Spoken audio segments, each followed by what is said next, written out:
Episode 43મો। આત્મા એકલો જ જાણવા જેવો છે, બીજું જાણવાથી વિકલ્પ વધે છે। અમૃત વાણીનું રસપાન કરાવનાર વક્તા પરમ પૂજ્ય શ્રી 1008 अध्यात्म योगी श्री कमलेश कांतिलाल दवे। जीरियन्ति जीरियन्तः केशाः दन्ताः जीरियन्ति जीरियन्तः चक्षुः श्रोत्रे च जीर्यते तृष्णेका नतु जीर्यते।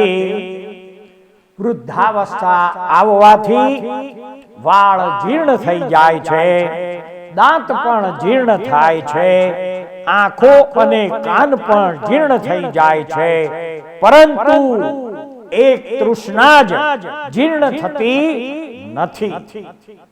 વર્તમાન અવસર્પિણી કાળમાં જંબુ દ્વીપના ભરત ક્ષેત્રના ભારત દેશમાં થયેલા ત્રીજા નંબરના ચક્રવર્તી મધ્વા નામથી અલંકૃત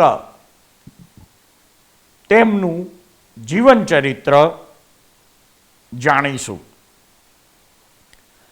જંબુ દ્વીપના ભરત ક્ષેત્રના ભારત દેશમાં શ્રાવસ્તી નામની એક શ્રેષ્ઠ નગરી હતી અને સમુદ્ર વિજય નામનો રાજા ત્યાં રાજ્ય કરતો હતો। રાજા પ્રતાપી, વિજયી, સદાચારી, સદગુણી અને પ્રજાનું પોતાના પુત્રોની જેમ પાલન કરનાર સદગુણી હતો। આ સમુદ્ર વિજય રાજાને સુલક્ષણી અને ઉત્તમ રૂપ ગુણથી સંપન્ન ભદ્રા નામની મહારાણી હતી। આ રાણી પણ ખૂબ જ ધર્મિષ્ઠ, શીલવાન, રૂપવાન, ગુણવાન અને ચારિત્રવાન હતી। નરપતિ મુનિરાજનો જીવ મધ્ય ગ્રેવે એક દેવલોકના અહમિન્દ્રનું આયુષ્ય પૂર્ણ કરી અને મહારાણી ભદ્રાના ગર્ભમાં આવ્યો। દેવલોકમાંથી ચ્યવન પામીને ભદ્રા રાણીના ગર્ભમાં આવેલ જીવ ચક્રવર્તી બનવાનો હોવાથી ભદ્રા રાણીએ 72 સ્વપ્નોમાં શ્રેષ્ઠ ગણાય તેવા 14 મહાસ્વપ્નો પોતાના મુખમાં પ્રવેશતા જોયા। તીર્થંકરની માતાની અપેક્ષાએ આ 14 સ્વપ્નો સાધારણ ઝાંખા હતા અને રાણીએ આ સ્વપ્નની વાત સવારે પોતાના પતિ એવા સમુદ્ર વિજય રાજાને કરી। ત્યારે સમુદ્ર વિજય રાજા પોતાની રાણીને સમજાવે છે કે તમને શ્રેષ્ઠ ચક્રવર્તી જેવો પુત્ર જન્મશે। 9 માસ અને 7 દિવસ પછી ઇન્દ્ર જેવા પરાક્રમી લક્ષણો વાળો પુત્ર જન્મ્યો, જેનું નામ સમુદ્ર વિજય રાજાએ મધ્વા રાખ્યું હતું।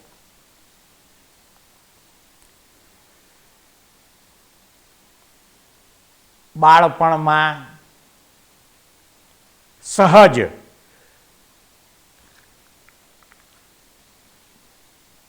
બાળપણમાં સહજ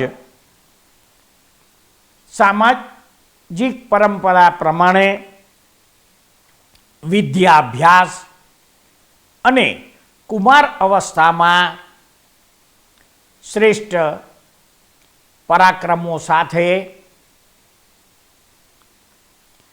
યુવા અવસ્થામાં પ્રવેશતા જ તેમણે ઘણી બધી કળાઓ હસ્તગત કરી લીધી અને પોતે મહાન યોદ્ધા અને પરાક્રમી બની ગયા. મહારાજા સમુદ્ર વિજયે મધ્વા નામના પોતાના પુત્રને રાજ્યાભિષેક કરી રાજા બનાવી રાજ્યનો ભાર તેમને સોંપ્યો.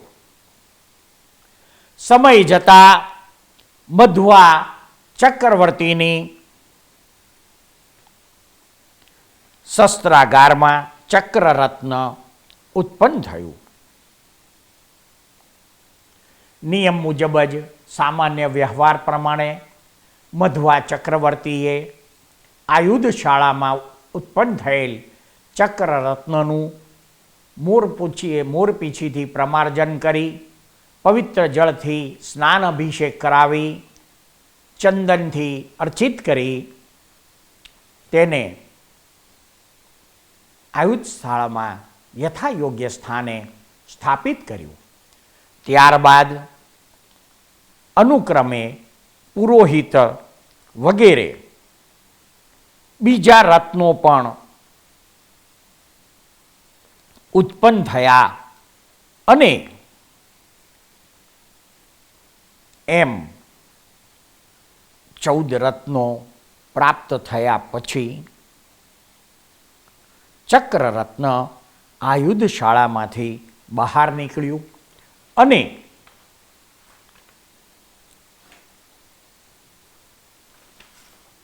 આકાશ માર્ગે ચક્રવર્તીને 6 ખંડ જીતવા માટે ચાલવા લાગ્યું. મધ્વા ચક્રવર્તી પૂર્વ સમુદ્રના આભૂષણ રૂપ સૌ પ્રથમ માગધ તીર્થ પાસે પહોંચ્યા અને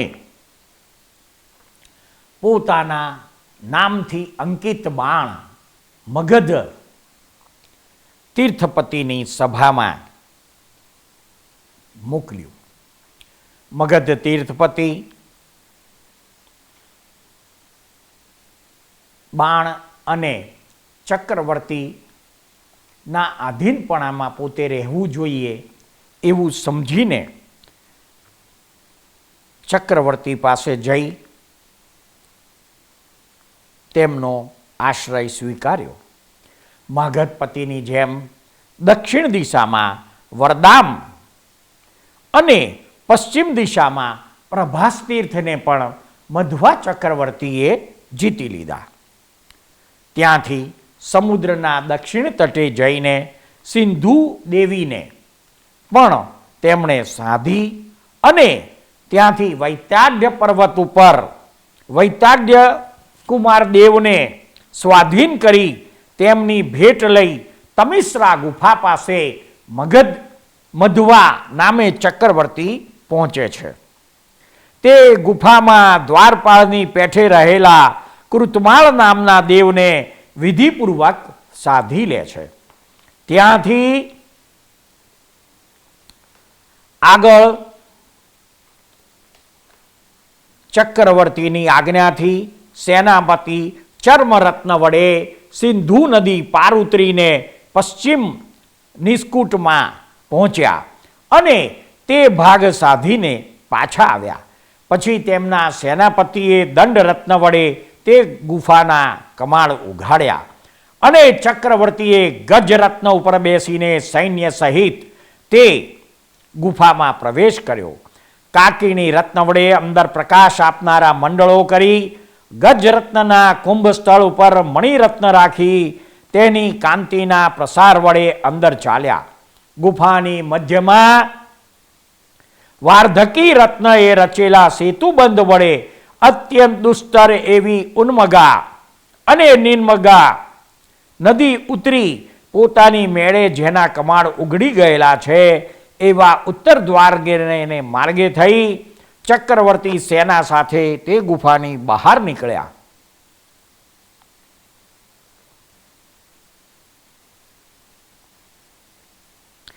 ગુફાની બહાર નીકળ્યા પછી આપત નામના અતિ દૂર જે કિરાતોને અને અસુરોને ઇન્દ્ર જીતે તેમ મધ્વા ચક્રવર્તીએ જીતી લીધા.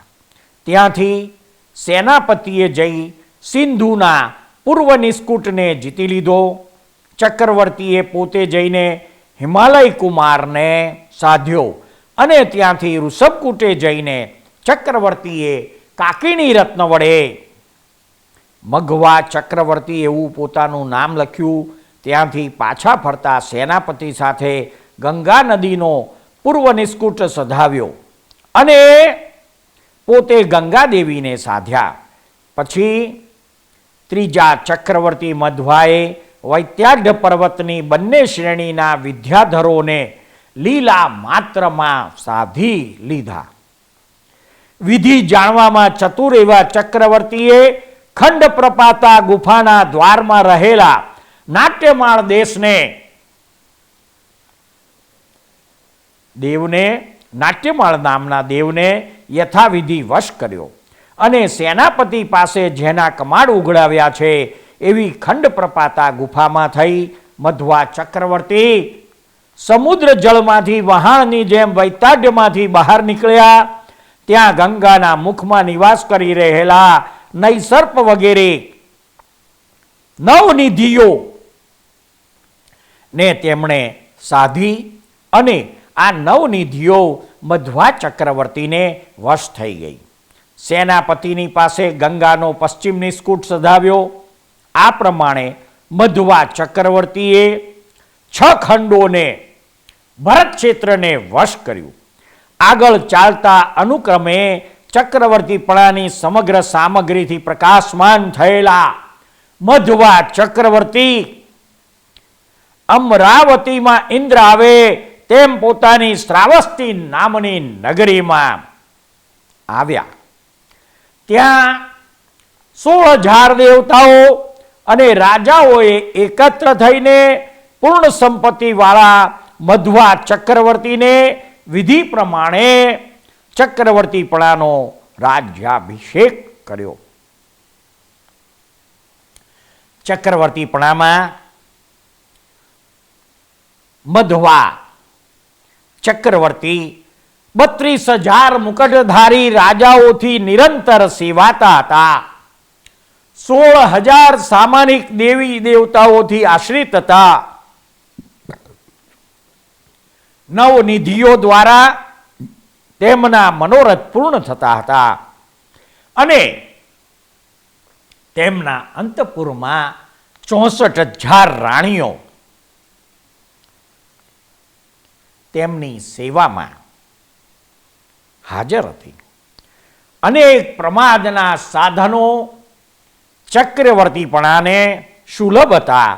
તથાપિ તે પોતાના પિતૃ પરંપરાથી આવેલા શ્રાવક ધર્મમાં કદી પણ પ્રમાદ રાખતા નહોતા. તેમણે સુવર્ણ અને રત્નોથી દેવતાઓના વિમાન જેવા વિવિધ પ્રકારના ચૈત્યો, દેરાસરો, જીનબિંબો સહિત કરાવ્યા. જેમ તે પૃથ્વીના એક જ સ્વામી માલિક હતા તેમ તેમના મનમાં અરિહંત પરમાત્મા, સાધુ, ગુરુ અને દયામય ધર્મ પણ સ્થિર હતો. ઇન્દ્રિયોને નિયમમાં રાખનાર મધ્વા ચક્રવર્તી સર્વ રાજાઓની સેવા પૂજા સ્વીકારતા છતાં પોતે દરરોજ ચૈત્ય વંદન છોડતા નહોતા. એવી રીતે દેશવીરતી શ્રાવકપણે પોતાના ઘણા આયુષ્યને નિર્ગમ કરી મધ્વા ચક્રવર્તીએ પોતે દીક્ષા લઈ અને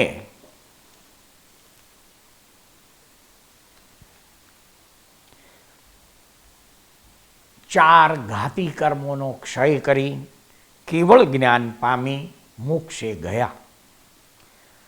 ક્યાંક મતાંતરે ત્રીજા મધ્વા ચક્રવર્તી સનતકુમાર દેવલોકમાં મહર્ધિક દેવતા થયા એવી વાત પણ વર્ણવી છે. સનાતન સત્ય કેવળી ગમ્ય જાણવું.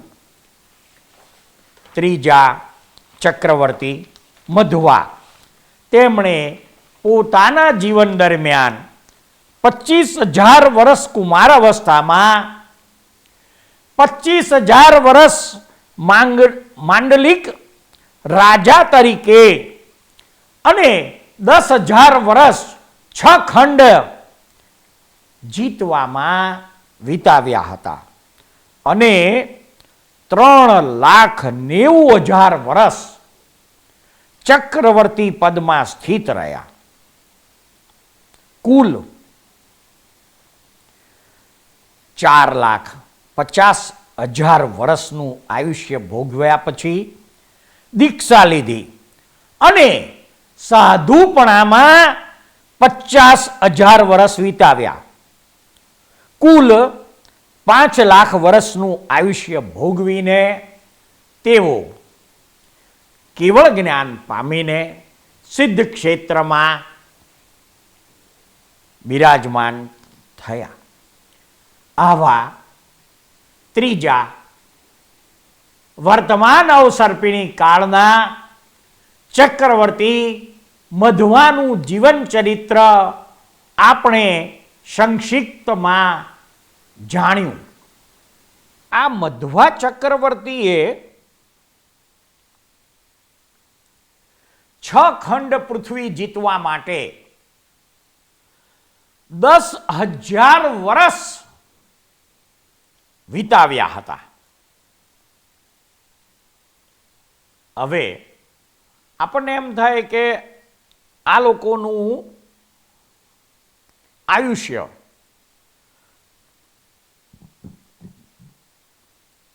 તો કે ભાઈ 5,00,000 વર્ષનું આયુષ્ય હતું એમનું.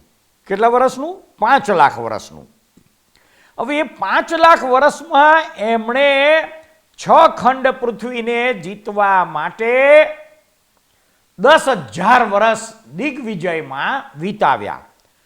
આપણને એમ થાય કે આટલા બધા વર્ષો સુધી, તો કે ચક્રરત્ન તેમની આયુધશાળામાં ઉત્પન્ન થયા પછી દરરોજ 1 યોજન જેટલું જ સામાન્ય રીતે ચાલતું હોય છે. પણ એ જેમ જેમ આગળ વધે તેમ તેમ ચક્રવર્તી એ ચક્રરત્નને અનુસરીને આગળ વધતા હોય છે. આ ચક્રરત્નની ખૂબ રહસ્યમય, અદ્ભુત અને આશ્ચર્યકારિક રચના છે કે એ ચક્રરત્નને આધારે ચક્રવર્તી છે ને દિગ્વિજય કરવા માટે આગળ આગળ પ્રસ્થાન કરતા હોય છે. તો કે ભાઈ તમામ તીર્થો, પ્રભાસ તીર્થ, માગધ તીર્થ, વરદામ તીર્થ, આ બધા જે દિવ્ય તીર્થો છે, ગંગા નદીનો પટ એટલે ગંગા નદીને, તો કે ભાઈ આ જે તમામ તીર્થો છે એ તમામ તીર્થોના દેવને સાધવા માટે એ પોતે ચક્રવર્તીઓ છઠ્ઠ એટલે કે 2 દિવસના ઉપવાસ અથવા અઠ્ઠમ એટલે 3 દિવસના ઉપવાસ કરી તે ક્ષેત્રના તે તીર્થના દેવોને પ્રસન્ન કરે છે અને તપ કરતા હોય છે. અને તપના પ્રભાવે જે ચક્રવર્તી પોતાના નામ લખેલું અંકિત બાણ તે તીર્થના અધિપતિ દેવની સભામાં પોતાના બળને આધારે મોકલતા હોય છે અને અવધિ જ્ઞાનથી તે તીર્થના તમામ દેવી દેવતાઓ જાણે છે અને પછી પોતે સામાન્ય રીતે ચક્રવર્તીના આધીનપણામાં રહેવું એવું સામાન્ય આચાર છે તેવું જાણીને પોતાની યથાશક્તિ પ્રમાણે ભેટ સોગાદ લઈને ચક્રવર્તી પાસે જતા હોય છે. તો કે ભાઈ ચક્રવર્તીઓ જ્યારે દિગ્વિજય માટે નીકળે છે અને 6 ખંડ પૃથ્વીને જીતે છે ત્યારે સૌ પ્રથમ તો આ ત્રણેય દિશાઓમાં રહેલા 3 તીર્થના, પછી ગંગા, સિંધુ નદી અને તમિસ્ત્રા ગુફા અને આગળ જતા ખંડ પ્રપાતા ગુફા, તમિસ્ત્રા ગુફામાં આગળ વધીને તે ક્ષેત્રના તમામ દેવોને, તમામ શાસક રાજાઓને પોતાને આધીન બનાવે છે. આ 6 ખંડ જ્યાં સુધી જીતાતા નથી ત્યાં સુધી ચક્રરત્ન તેમના નગરમાં પાછું આવીને તેમની આયુધશાળામાં પ્રવેશતું નથી. આ ચક્રરત્નની પણ એક બહુ મોટી વિશેષતા છે કે જ્યાં સુધી 6 ખંડ જેમ છે તેમ સંપૂર્ણપણે જીતાતા નથી તો ચક્રરત્ન આયુધશાળામાં પોતાના યથાયોગ્ય સ્થાને પાછું ગોઠવાતું નથી. આવા આ મધ્વા ચક્રવર્તીએ પોતાના 5 લાખ વર્ષના આયુષ્યમાં માત્ર 10,000 વર્ષ દિગ્વિજયમાં વિતાવ્યા હતા. 10,000 વર્ષ વિતાવ્યા પછી 6 ખંડ પૃથ્વીને જીત્યા પછી અને પોતાને આધીન રાજાઓ દ્વારા અને દેવી દેવતાઓ દ્વારા તેમનો ચક્રવર્તીપણા તરીકે રાજ્યાભિષેક થયા પછી તેમણે ચક્રવર્તીપણાની વૃદ્ધિ ભોગવવામાં 3,90,000 વર્ષ વ્યતીત કર્યા. એટલે કે એમણે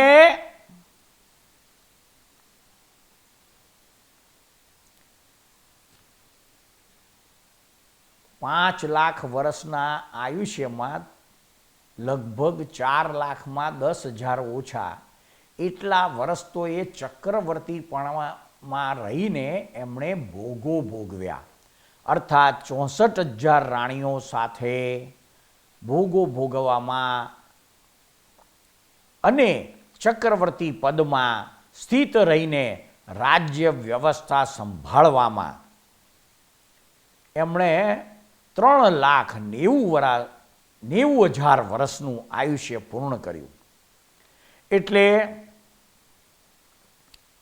હવે અહીંયા કુલ એમના 4,50,000 વર્ષનું આયુષ્ય પૂરું થયા પછી તેઓ દીક્ષા લે છે અને દીક્ષાપણામાં કેટલા વર્ષ પસાર કર્યા? 50,000 વર્ષ. હવે વિચાર તો કરો કે એમણે 4,50,000 વર્ષ સંસારમાં વિતાવ્યા છે. 5 લાખ વર્ષનું કુલ આયુષ્ય છે, એમાં 4,50,000 વર્ષ તો સંસારીપણામાં એમણે વિતાવ્યા અને બાકીના છેલ્લા 50,000 વર્ષ એમણે સાધુપણામાં પસાર કર્યા. આ સાધુપણામાં 50,000 વર્ષ સુધી તેઓએ ઉગ્ર તપશ્ચર્યા અને સંયમ જીવનનું શ્રેષ્ઠ પ્રકારે પાલન કરતા કરતા તેઓએ 4 ઘાતી કર્મો જેવા કે જ્ઞાન આવરણીય, દર્શનાવરણીય, મોહનીય અને અંતરાય, આ 4 ઘાતી કર્મોનો ક્ષય કર્યો. અને આ 50,000 વર્ષના સાધુપણામાં તેમની ઉગ્ર તપશ્ચર્યાને કારણે તેઓ આ 4 ઘાતી કર્મોનો ક્ષય કરવામાં સફળ થયા. અને આયુષ્ય પૂર્ણ થયા પછી તેઓ સિદ્ધશિલા ઉપર સિદ્ધ ક્ષેત્રમાં ગયા. તો કે ભાઈ આ ત્રીજા વર્તમાન અવસર્પિણી કાળમાં જંબુ દ્વીપના ભરત ક્ષેત્રના ભારત દેશમાં થયેલા મધ્વા ચક્રવર્તીના જીવનની સંક્ષિપ્ત ઝાંખી અહીં પૂર્ણ થાય છે. હવે પછીના એપિસોડમાં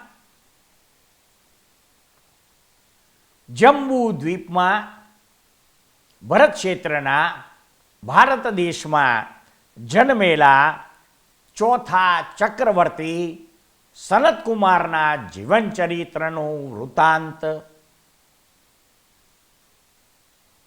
શ્રોતાઓને સાંભળવા અને દર્શકોને નિહાળવા મળી શકશે. સૃષ્ટિના અદ્ભુત રહસ્યો નામાભિધાનથી અલંકૃત થયેલી ધારાવાહિક કથા ના આ એપિસોડને શાંતિથી ધીરજપૂર્વક સાંભળનાર પ્રત્યેક શ્રોતાનો તથા આ એપિસોડ નિહાળનાર પ્રત્યેક દર્શકોનો અમો સાચા અંતસ્કરણપૂર્વક ખૂબ ખૂબ આભાર માનીએ છીએ. જય સચ્ચિદાનંદ.